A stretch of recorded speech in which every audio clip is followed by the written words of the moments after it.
இன்று தமிழகம் முழுவதும் உள்ள காவல் நிலையங்கள் மற்றும் சம்பந்தப்பட்ட அதிகாரிகளிடம்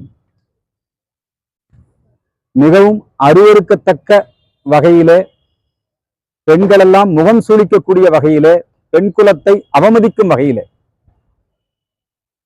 மாண்புமிகு அமைச்சர் திரு பொன்முடி அவர்கள் கருத்துக்களை வெளிப்படுத்தி இருக்கிறார். தொடர்ந்து பொன்முடி இது இப்படி பேசுறது புதுசு கிடையாது. தொடர்ந்து இப்படி பேசக்கூடியவர் தான். அவர் மேல யாரும் நடவடிக்கை எடுக்கிறது இல்ல.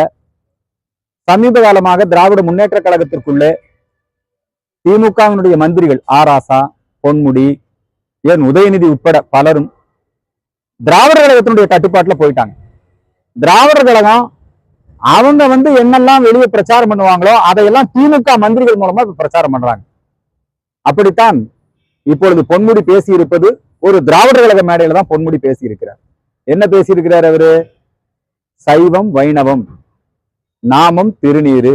இதைய ஒரு சொல்றதுக்கே நான் கூசுகிறது. ஒரு விபச்சார பெண்ணோடு ஒரு வாடிக்கையாளரோடு தொடர்பு படுத்தி, சைவம்னா சாதாரண விஷயம் நினைக்காதீங்க. சைவத்தின் மேல் சமயம் வேறு இல்லை. அதே மாதிரி வைணவம்னா சாரா ஒரு நம்ம நாட்டினுடைய நாடி நரம்பு இந்த சைவமும் வைணவமும்.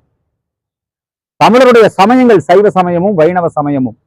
அதே மாதிரி திருநீர் தான் தமிழருடைய அடையாளம். திருமண், திருநாமம், அதுதான் நம்முடைய தமிழ்நாட்டினுடைய அடையாளம், இந்தியாவுடைய அடையாளம்.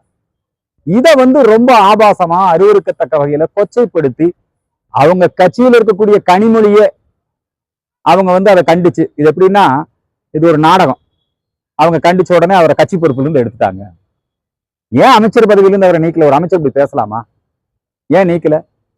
எத்தனை காலத்துக்கு தான் இப்படி இந்து சமயத்தை, தமிழருடைய இறை நம்பிக்கைகளை இப்படி புண்படுத்தி பேசிக்கிட்டே இருப்பீங்க? சனாதனம்னா கொசு, டெங்கு, மலேரியா, சனாதனத்தை ஒழிப்போம், எரிப்போம். அதே மாதிரி திராவிட முன்னேற்ற கழகத்தினுடைய பேச்சாளர் பயிற்சி முகாம், இளைஞர்களுக்கான பயிற்சி முகாம், அதுல ஆராசா பேசுறாரு. அதுல அசுர கீதம்னு ஒரு நிகழ்ச்சி, முன்னாடி உட்கார்ந்து எல்லாரும் கை தட்டுறாங்க, உதயநிதி உட்பட.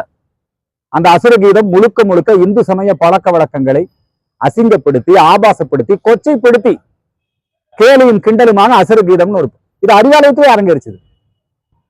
மு.க. ஸ்டாலின் அவர்கள் இதையெல்லாம் கண்டும் காணாமல் இருக்கிறார்கள். அவருக்கு என்னன்னா, ஏதோ இந்த தீக்கானால நமக்கு ஓட்டு கிடைச்சிடும், இந்த பகுத்தறிவு பிரச்சாரத்தினால நமக்கு ஓட்டு கிடைச்சிடும், இதனால முஸ்லிம் கிறிஸ்தவர்கள் சந்தோஷப்படுவாங்க அப்படி நினைக்கிறாரு. அவங்க வீட்லயே தினசரி கோயிலுக்கு போறாங்க, வர்றாங்க. அவங்க வீட்டுல வைணவமும் உண்டு, சைவமும் உண்டு.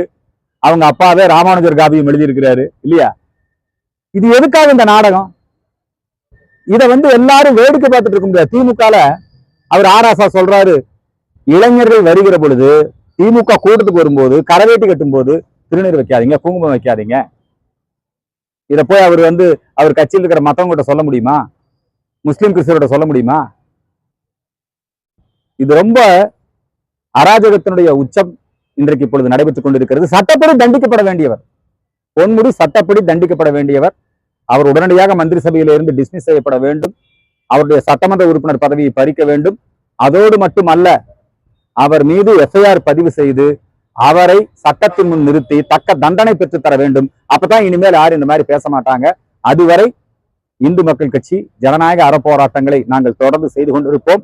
இப்போ இன்னைக்கு கோவை மாநகர ஆணையர் அவரிடத்துல சென்று பொன்முடி மீதான புகார் மனுவை நாங்கள் சமர்ப்பிக்க இருக்கிறோம்.